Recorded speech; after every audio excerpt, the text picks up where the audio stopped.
Hello everyone. मैं Khaitan polytechnic college से architect Ritu Singh. History of architecture subject code 301 में amongst the topic famous architects में आज are Buckminster Fuller के बारे में, उनके वर्क्स और उनके स्टाइल को हम लोग स्टडी करेंगे। तो Richard Buckminster Fuller, he was a well-known architect born in Milton, Massachusetts, US. And he was not only an architect and engineer also, जिन्होंने geodesic dome का डिज़ाइन किया था.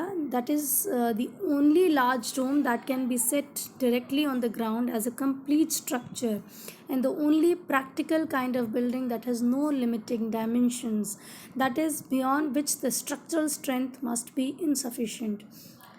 He was also a poet and philosopher, and he was noted for unorthodox ideas on global issues.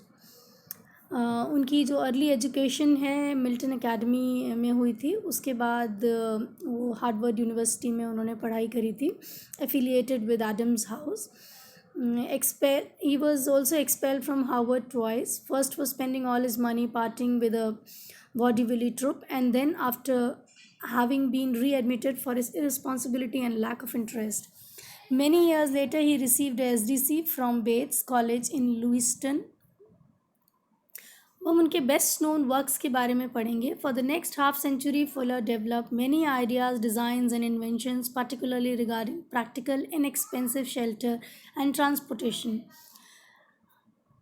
उनकी concepts और उनकी buildings के बारे में हम अगर देखें तो आपके सामने जो स्लाइड है, उनके concepts and buildings, they included the Dymaxion house, the aerodynamic Dymaxion car, the prefabricated compact bathroom cell, Dymaxion deployment unit, Dymaxion map of the world, 10 gritty structures, geodesic dome for Ford Motor Company, the World Game and the World Game Institute, the Montreal Biosphere, the United States Pavilion at Expo 1967.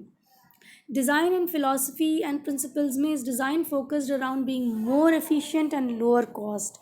Design principles the ephemeralization, which translates to doing more with less.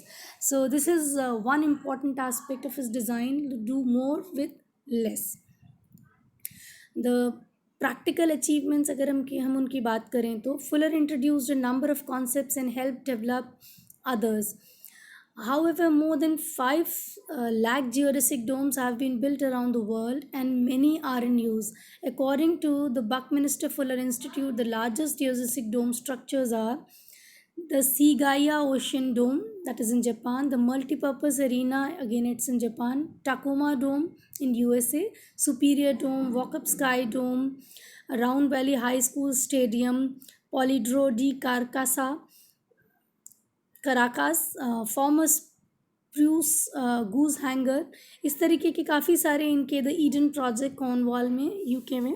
तो अब now will come to the most important why Fuller is the most related to, that is the geodesic dome. Fuller taught at Black Mountain College in North Carolina during the summers of 1948 and 1949, serving as its summer institute direction in 1949. There, with the support of a group of professors and students, he began reinventing a project that could make him famous, the geodesic dome. Although the geodesic dome had been created some 30 years earlier by Dr. Walter Fuller, Fuller was awarded United States patents. He is credited for popularizing this type of structure. One of his early models was first constructed in 1945 in Bennington College in Vermont. In 1949, he erected his first geodesic dome building that could sustain its own weight with no practical limits. It was 4.3 meters, that is 14 feet in diameter, and constructed of aluminum aircraft tubing and a vinyl plastic skin. The US government recognized the importance of his work and employed his firm Geodesics to make small domes for the Marines. Within a few years, there were thousands of these domes around the world. His first continuous tension discontinuous compression geodesic dome, full sphere, was constructed at the University of Oregon Architecture School in 1959. A geodesic dome क्या है? Geodesic dome is a spherical or partial spherical shell structure or lattice cell based on a network of great circles that they are known as the geodesics on the surface of a sphere. The geodesics intersect to form triangular elements that have local triangular rigidity and also distribute the stress across the structure. When completed to form a complete sphere, it is a geodesic sphere. A dome is enclosed. Unlike open geodesic structures such as playground climbers, typically a geodesic dome design begins with an icosahedron inscribed in a hypothetical sphere, tiling each triangular face with small triangles, then projecting the vertices of each tile to the sphere. The endpoints of the links of the completed sphere are the projected endpoints on the sphere surface. If this is done exactly, subtriangle edge lengths take on many different values, requiring links of many sizes. To minimize this, simplifications are made. The result is a compromise of triangles with their vertices lying approximately on the sphere. The edges of the triangles form approximate geodesic paths over the surface of the dome. Geodesic design can be used to form any curved enclosed space. Standard design tend to be used because unusual configuration may require complex, expensive custom design of each strut, vertex, and panel. This the picture in front of you can see that is the Montreal biosphere जो हम बात कर रहे थे कि without any support full अपने existence पे you can see the sphere, and the biosphere is a museum in Montreal dedicated to the environment. It is located at Park June Drapeau on in the United States, and it features exhibitions and activities which are entertaining and educational to better understand major environmental issues related to water, air, climate change, the sustainable development, and responsible consumptions. The Biosphere changed its name in 2007 to become an environment museum. This is the Expo 67 dome.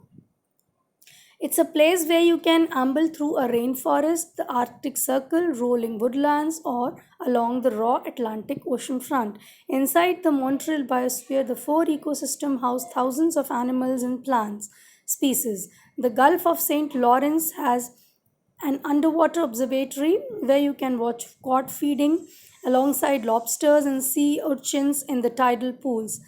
The appearance of the Laurentian forest varies widely with the seasons. This is the interior view, the triangular structure that I'm talking about. All the triangular structures, vertices, they lie on the sphere, on the surface of the sphere. The American Pavilion for the 1967 Expo in Montreal was as high as 20-story building. The building originally formed an enclosed structure of steel and acrylic cells, 76 meter in dia and 62 meters high. During the exposition, it contained 6 inner floors housing American artifacts. The architects for the interior exhibition space were from Golden Meetak Productions. Visitors had access to 4 large theme platforms divided into 7 levels. The building included a 37-meter long escalator, the longest ever built at the time. The monorail ran through the pavilion. This is the side view of the dome. Structure was covered by a transparent outer shell composed of tinted acrylic panels, which later burned in 1976 fire, shutting down the building for 14 years. You can have a closer look. It is just like a sphere, football. Now, what is a Dymaxion? He was also famous for his Dymaxion products. The word Dymaxion is a brand name that Fuller used for several of his inventions.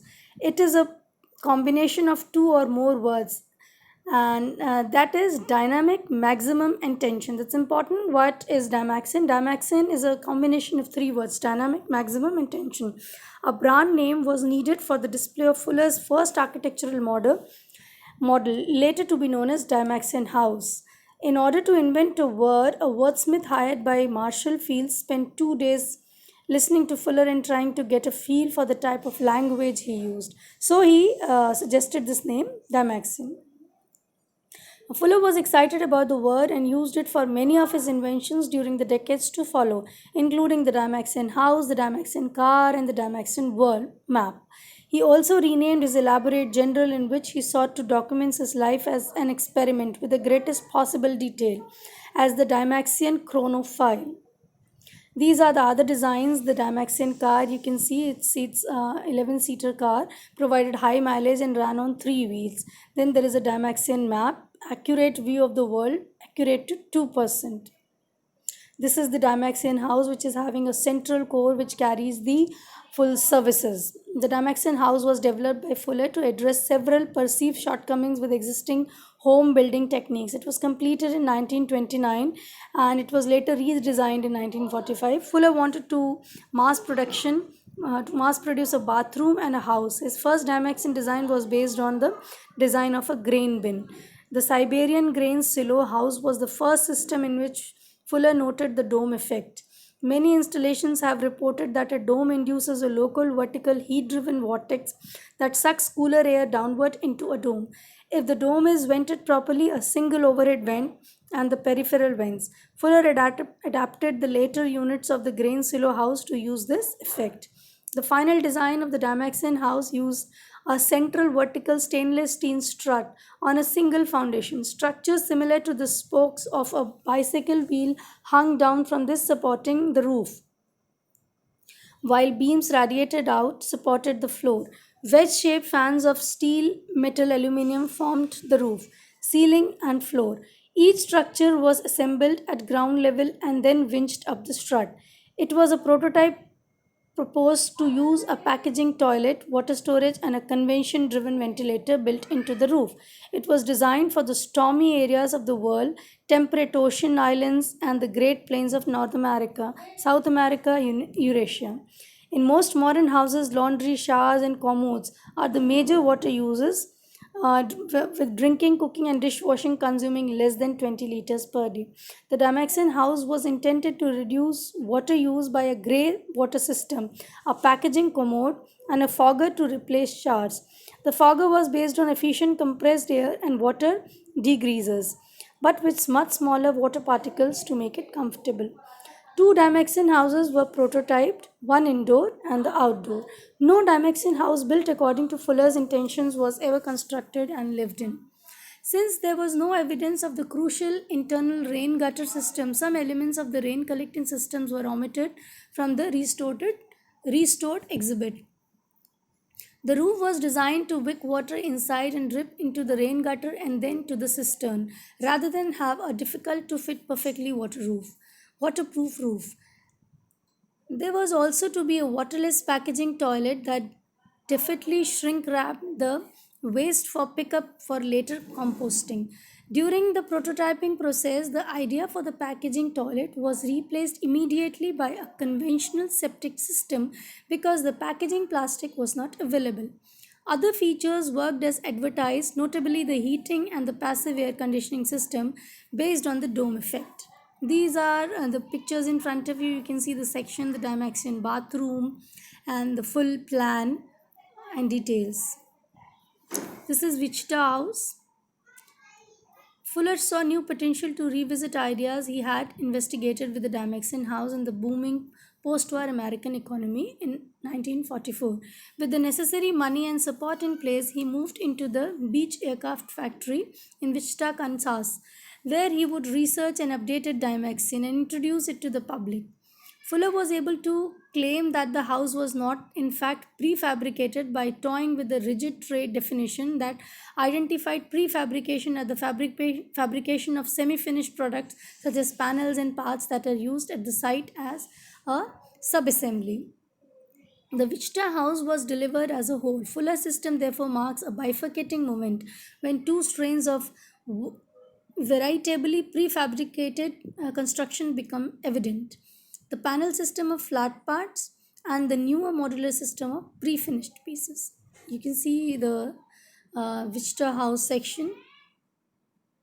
Formerly, the house was refined from the hexagonal faceted face of the Dymaxion to a hemispherical form with a monocoque dome and a ventilator at its cap. Rather than being suspended a full story in air, the Wichita House saw just a few inches off the ground. The central mass no longer contained an elevator and laundry facilities, retaining only its function as a utility core. The gentle curves created a more satisfying interior flow. The palette of finishes on the inside were more refined and better constructed. Like the Dymaxion, the Wichita was intended to be a dwelling machine, and Fuller pursued this notion in lectures and writings, suggesting that industrial design and architecture had never been more compatible. Just have a look at the plan of the Wichita house. So the shape was designed to reduce wind resistance. It was hurricane proof. Convection currents inside kept it cool. It used very little material. Nature works with minimal energy, and the entire house weighed less than two Volvos. So this was all about the works and the style of Buckminster Fuller. Thank you.